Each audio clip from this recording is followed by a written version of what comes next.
네, 이번에는 KBS 충주 스튜디오 연결해서 북부권 소식 살펴보겠습니다. 박찬송 아나운서 전해주시죠. 네, 충주입니다. 유해동물로 지정된 야생 멧돼지를 포획하면 수십만 원의 보상금을 받을 수 있는데요.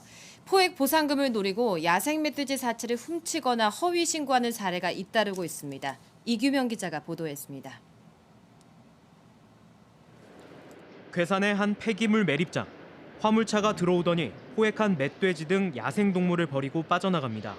곧이어 또 다른 화물차가 나타나 이 멧돼지를 다시 주워 싣고 사라집니다. 쓰레기 매립장 한편에 포획된 멧돼지 등이 그대로 방치돼 있습니다. 포획 보상금을 노리고 매립 작업 전에 이를 슬쩍 가로챈 겁니다. 괴산 유해조수구제단 소속의 한 엽사가 한 마리에 25만 원인 포획 보상금을 노리고 벌인 일입니다. 포획 보고서 작성도 형식적이다 보니 허위 신고는 멧돼지 체열 과정에서야 드러났습니다. 아프리카 돼지열병 때문에 체열을 하거든요. 체열을 하는 과정에서 이제 체열하는 분이 두 마리가 있어가지고 이제 두 마리 체열을 하려고 갔는데 현장에는 이제 한 마리밖에 없어가지고. 지난 7월 강원도 횡성과 인제에서도 포상금을 더 받기 위해 포획 장소를 속인 엽사가 적발됐습니다. 허위 포획 신고가 잇따르자 환경부는 엽사의 동선과 포획 장소 등을 추적 관리하는 시스템을 도입했지만 예산과 인력 부족을 이유로 자치단체의 활용이 지연되고 있습니다.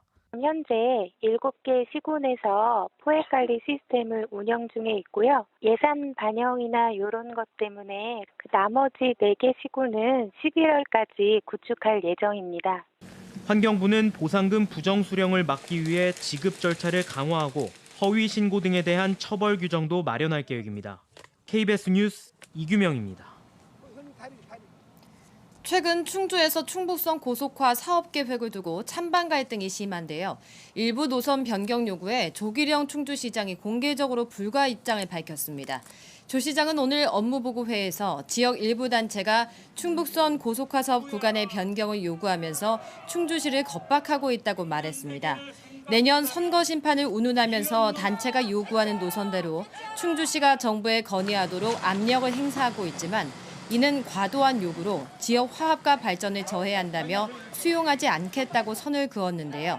조 시장의 발언은 최근 마을 간 찬반 갈등으로 번진 칠금, 금능, 목행동 일대 충북선 고속화 노선에 대한 이야기입니다. 올 초 발표된 정부의 고속화 사업 초안에서 이 일대는 기존의 구분 충북선 노선을 좀 더 직선화하는 방향으로 철로를 이설하기로 했는데요. 새 노선을 반대하는 주민과 이를 고수해야 한다는 주민 입장이 엇갈리면서 각각 대책위를 꾸리고 강경 집회를 하는 등 목소리를 높이고 있습니다. 한편 국토교통부는 고속화 사업 구간을 확정하기 위해 기획재정부 등과 막판 협의를 진행하고 있습니다. 하지만 사업비가 애초 계획보다 크게 늘면서 최소 6개월 이상 소요되는 사업 적정성 평가를 다시 받아야 할 수도 있어서 사업 구간을 둘러싼 지역 갈등은 계속될 전망입니다. 음성 성본산업단지의 수소버스와 화물차, 승용차 충전이 모두 가능한 특수 수소 충전소가 들어섭니다. 충청북도와 음성군, 충청에너지서비스가 오늘 이를 위한 업무 협약을 했는데요. 세 기관은 2024년까지 110억 원을 들여 성본산단에 조성되는 화물 공영 차고지 안에 특수 수소 충전소를 구축할 예정입니다. 충북에선 현재 청주와 충주, 제천 등 8곳에 승용차 수소 충전소가 운영되고 있습니다. 지금까지 충주에서 전해드렸습니다.